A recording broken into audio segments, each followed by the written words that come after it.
Assalamualaikum warahmatullahi wabarakatuh. Halo teman-teman, kami mahasiswa S1 Akuntansi Universitas Pamulang.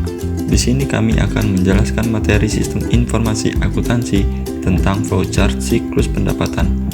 Namun sebelum itu kami akan memperkenalkan diri terlebih dahulu. Halo, nama saya Atik Rastua Asinaga. Halo, nama saya Rini Septi Ambalwati. Halo teman-teman semua, nama saya Sony Muhammad Ibrahim. Halo, nama saya Suzana. Halo, nama saya Hilmatul Umi. Halo, nama saya Tia Purbolestari. Apa yang dimaksud dengan flowchart? Flowchart adalah suatu bagan dengan simbol-simbol tertentu yang menggambarkan urutan proses secara mendetail dan hubungan antara suatu proses atau instruksi dengan proses lainnya dalam suatu program. Jenis-jenis flowchart. 1.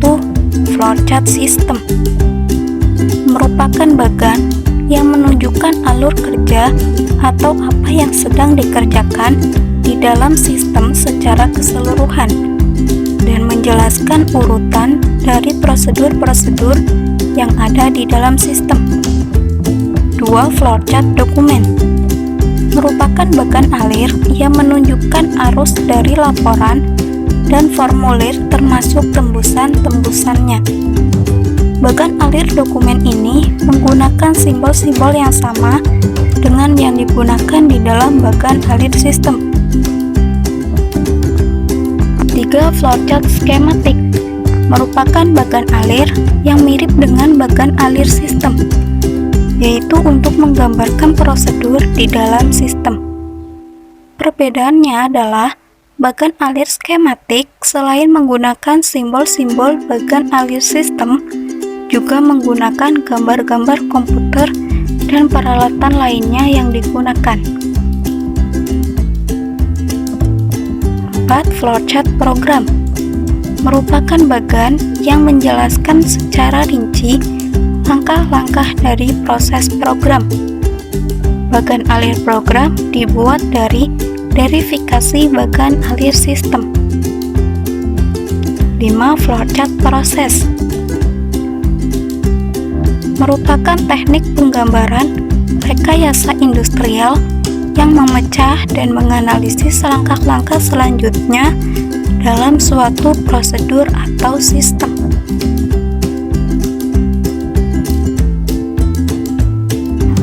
Apa yang dimaksud dengan siklus pendapatan?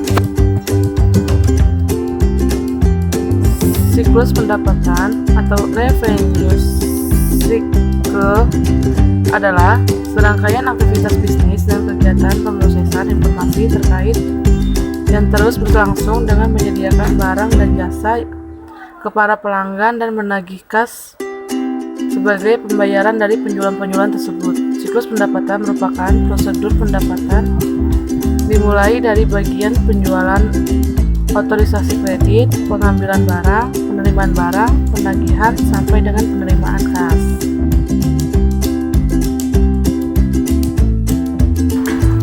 Aktivitas bisnis siklus pendapatan. 1. Entry pesanan penjualan.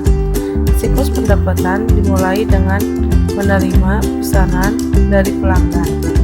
Mengentri pesanan penjualan mengharuskan 3 langkah, yaitu 1. Mengambil pesanan pelanggan. 2. Mengecek dan menyetujui kredit pelanggan. Dan ketiga, mengecek ketersediaan persediaan.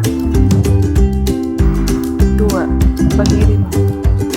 Pada aktivitas ini mempunyai 2 langkah, yaitu memilih dan mengecek pesanan dan mengirimkan pesanan. Departemen gudang dan pengiriman menjalankan aktivitas ini secara berurutan. Kedua fungsi ini mencakup penjagaan persediaan. 3. Penagihan.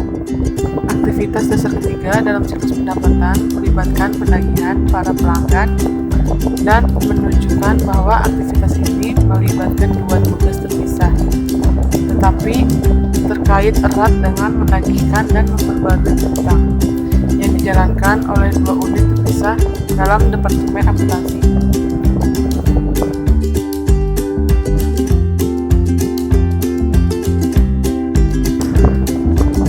4. Penerimaan kas. Langkah terakhir dalam siklus pendapatan adalah penerimaan kas dan proses pembayaran dari pelanggan. Tujuan siklus pendapatan. Tujuan utamanya adalah menyediakan produk yang tepat di tempat dan waktu yang tepat dengan harga yang sesuai.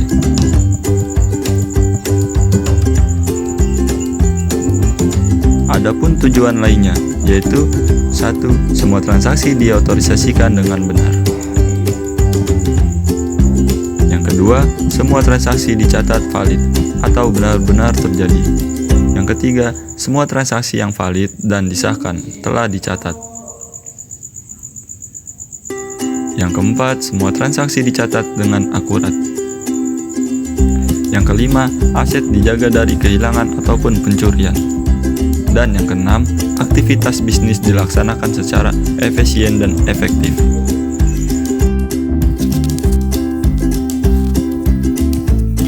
Ancaman dan pengendalian dalam siklus pendapatan. Dalam proses aktivitas, terdapat ancaman dan proses pengendalian yang dapat digunakan. Proses atau aktivitas yang pertama adalah entry pesanan penjualan. Ancamannya, pertama, pesanan pelanggan yang tidak lengkap dan tidak akurat. Dan untuk prosedur pengendalian yang dapat digunakan adalah pemeriksaan edit entry data. Ancaman yang kedua, penjualan secara kredit ke pelanggan yang memiliki catatan kredit yang buruk. Prosedur pengendalian yang dapat digunakan yang kedua, persetujuan kredit oleh manajer bagian kredit bukan oleh fungsi penjualan atau catatan yang akurat atas saldo rekening pelanggan. Dan ancaman yang ketiga adalah legitimasi pesanan. Untuk prosedur pengendalian yang dapat digunakan yang ketiga, tanda tangan di atas dokumen kertas, tanda tangan digital, dan sertifikat digital. Ancaman yang keempat, habisnya persediaan, biaya penggunaan, dan pengurangan harga. Prosedur pengendalian yang dapat digunakan yang keempat adalah sistem pengendalian persediaan. Untuk proses aktif atau aktivitas yang kedua adalah pengiriman.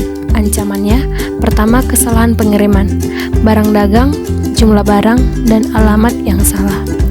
Prosedur pengendalian yang dapat digunakan yang pertama adalah rekonsiliasi pesanan penjualan dengan kartu pengambilan dan slip pengepakan.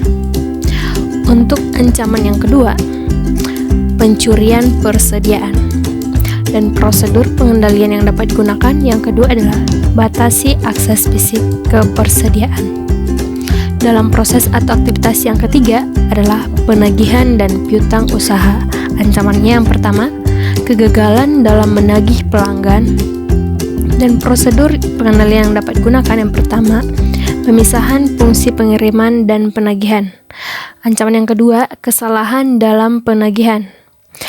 Prosedur pengendalian yang dapat digunakan yang kedua, pengendalian edit entry data daftar harga. Ancaman yang ketiga, kesalahan memasukkan data dalam memperbarui piutang. Prosedur pengendalian yang dapat digunakan yang ketiga, rekonsiliasi buku pembantu piutang usaha dengan buku besar laporan bulanan ke pelanggan. Dan proses aktivitas yang keempat adalah penagihan kas. Ancamannya pertama, pencurian kas. Prosedur pengendalian yang dapat digunakan yang pertama, pemisahan tugas, meminimalisasi penanganan kas, kesepakatan lockbox, konfirmasikan pengesahan dan penyimpanan semua penerimaan rekonsiliasi periodik laporan bank dengan catatan seorang TK tidak terlibat dalam proses penerimaan kas. Dan proses atau aktivitas yang kelima adalah masalah-masalah pengendalian umum. Ancamannya yang pertama, kehilangan data. Dan prosedur pengendalian yang dapat digunakan adalah: pertama, prosedur cadangan dan pemulihan dari bencana, pengendalian akses atau secara fisik dan logis. Ancaman yang kedua, kinerja yang buruk. Prosedur pengendalian yang dapat digunakan yang kedua, persiapan dan tinjauan laporan kerja. Dan tentang prosedur manual dalam sistem pemesanan penjualan. Yang pertama ada penjualan kredit. Penjualan kredit ini urutan prosedur dalam departemennya itu ada 3, yaitu departemen penjualan, departemen kredit, dan departemen pengiriman. Yang kedua ada prosedur gudang. Dan urutan prosedur dalam departemennya itu ada 5, yaitu departemen penjualan, departemen penagihan, departemen pengendalian persediaan, departemen piutang dagang, dan yang terakhir itu departemen buku besar umum. Yang ketiga ada retur penjualan. Retur penjualan ini dapat disebabkan oleh beberapa hal, yaitu penjual mengirim barang yang salah. Yang kedua itu barang yang dikirim ternyata rusak atau cacat, dan barang tersebut rusak saat pengiriman. Yang keempat ada prosedur retur penjualan. Yang urutannya itu yaitu yang pertama itu departemen penerimaan barang, yang kedua departemen penjualan, yang ketiga departemen kredit, yang keempat departemen penagihan, yang kelima departemen pengendalian persediaan dan piutang dagang, dan yang keenam itu departemen buku besar umum. Yang kelima prosedur pemeriksaan kas. Urutannya itu yaitu 1. Departemen penerimaan kas, 2. Departemen piutang dagang, ketiga departemen buku besar, dan yang keempat itu departemen kontraktor. Tentang prosedur berbasis komputer dalam sistem pemesanan penjualan. Prinsip pembukuan pada sistem berbantuan komputer sama dengan sistem manual. Komputer itu berfungsi untuk lebih memudahkan pekerjaan manual dan untuk memungkinkan penyajian laporan secara lebih cepat, lengkap, dan terpercaya. Pada sistem berbantu komputer, arsip pembukuan dalam bentuk file atau database. File ini berisi data transaksi tertentu, misalnya transaksi penjualan, penerimaan kas, dan retur penjualan. Data ada di file transaksi digunakan sebagai basis pemutakhiran file induk atau file master. File induk ini berisi data lengkap setiap pelanggan dan tersedia untuk seluruh pelanggan.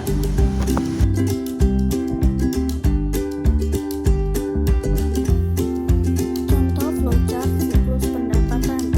Yang pertama ada flowchart penerimaan kas dari penjualan tunai. Pelanggan yang merasa cocok dengan produk yang sudah dipilih melakukan pembayaran secara tunai ke kasir. Kasir menerima pembayaran tunai kas dari pelanggan. Kemudian kasir membuat laporan penerimaan kas atau LPK dan dikirimkan ke bagian keuangan. Bagian keuangan menerima laporan penerimaan kas, lalu membuat laporan penjualan tunai atau LPT sebanyak rangkap 2. Lembar pertama dikirim ke pemimpin dan lembar kedua disimpan sebagai arsip.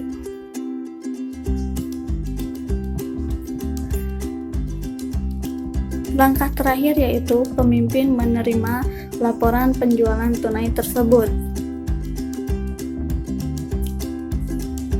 Dan yang kedua adalah flowchart penerimaan kas dari piutang. Kasir mengirimkan faktur ke bagian piutang, lalu bagian piutang melakukan pengecekan jatuh tempo piutang berdasarkan faktur yang sudah diterimanya. Apabila jatuh tempo sudah dicek, maka bagian piutang mencatat waktu jatuh tempo tersebut pada schedule umur piutang atau SUP.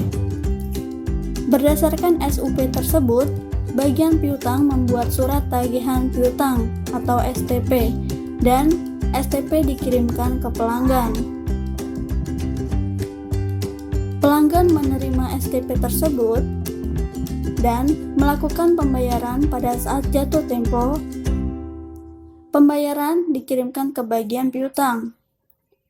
Bagian piutang menerima pembayaran dari pelanggan dan membuat faktur lunas rangkap 2. Lembar pertama dikirimkan ke pelanggan dan lembar kedua disimpan sebagai arsip. Dan langkah terakhir yaitu bagian piutang membuat laporan penerimaan kas dari piutang sebanyak 2 rangkap. Lembar pertama dikirimkan ke bagian keuangan dan lembar kedua disimpan sebagai arsip. Baiklah, itulah materi yang dapat kelompok kami sampaikan tentang flowchart siklus pendapatan. Terima kasih telah menonton, semoga bermanfaat.